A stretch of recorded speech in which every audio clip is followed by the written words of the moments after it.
ভাবুন তো, পাহাড়ি জঙ্গলে দাঁড়িয়ে আপনি কুঠার তুলছেন একটি সাধারণ গাছ কাটার জন্য, কিন্তু প্রথম কোপ পড়তেই গাছের ভিতর থেকে বেরিয়ে এলো রক্ত।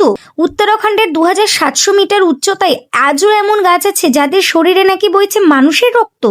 বিজ্ঞান আজও চুপ। ওরা গাছ নয়, ওরা অভিশপ্ত বরযাত্রী। একটা ভুল প্রতিজ্ঞা, এক রাতের তাণ্ডব, আর একটি কোণে যে আজও পাহারা দেয় দেবীর রূপে। এই গল্পটি জানার আগে ভিডিওটি স্কিপ করার কথা ভাববেন না, কারণ শেষটা আপনার ঘুম কেড়ে নিতে পারে। এই কাহিনীটি শুরু হয় দেবভূমি উত্তরাখণ্ডের পৌরি গাড়োয়াল অঞ্চল থেকে। এখানে কালাকান্ডারি গোষ্ঠীর এক প্রধানের এক কন্যা ছিল, তার নাম ছিল দিবা। প্রধান তার মেয়ের বিয়ের জন্য মা ভগবতীর কাছে এক বিশাল মানত করেছিলেন।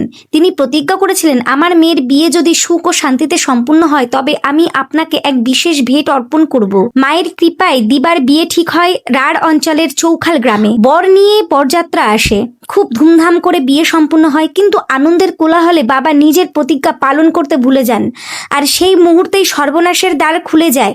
বরযাত্রা যখন বিদায় নিয়ে ফিরেছিল তখন ঘন জঙ্গলের মাঝে এক উঁচু পাহাড়ির চূড়ায় পৌঁছায়। বাবার প্রতিজ্ঞা অপূর্ণ ছিল, তাই মা ভগবতী ক্রুদ্ধ হয়ে ওঠেন। হঠাৎ আবহাওয়া বদলে যায়, আকাশ কালো হয়ে আসে, ভয়ঙ্কর তুষারপাত শুরু হয়। ঝড় এতটাই তীব্র ছিল যে পালানোর কোনো সুযোগই কারুর ছিল না। চোখের পলকে বর, কনে এবং সমস্ত বরযাত্রী সেই বরফের নিচে জীবন্ত চাপা পড়ে যায়। চারদিক নিস্তব্ধ হয়ে যায়। গ্রামবাসীরা বহু সপ্তাহ ধরে বরযাত্রীদের খোঁজ করে, কিন্তু কোথাও চিহ্ন পাওয়া যায় না। এরপর এক রাতে দিবা গ্রামবাসীদের স্বপ্নে আবির্ভূত হন। স্বপ্নে তিনি বলেন, পিতাজি, আমাকে খুঁজতে চেষ্টা করো না। মা ভগবতীর কৃপায় আমি এখন দিব্য শক্তিতে পরিণত হয়েছি। আমার স্থান এই অঞ্চলের সর্বোচ্চ শৃঙ্গে। তারপর তিনি এমন এক গোপন রহস্যর কথা প্রকাশ করেন যা শুনে সবার আত্মা কেঁপে ওঠে। দেবী জানান, আমার সঙ্গে যে পুরো বরযাত্রী ছিল তারা মারা যাননি, তারা সবাই এখন রসেলি গাছে পরিণত হয়েছে।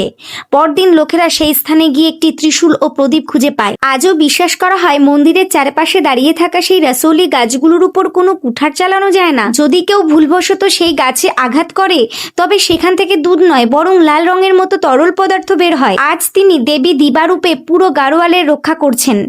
এই মহামায়ের উদ্দেশ্যে কমেন্টে একবার অবশ্যই লিখুন, জয় মাতা রানী।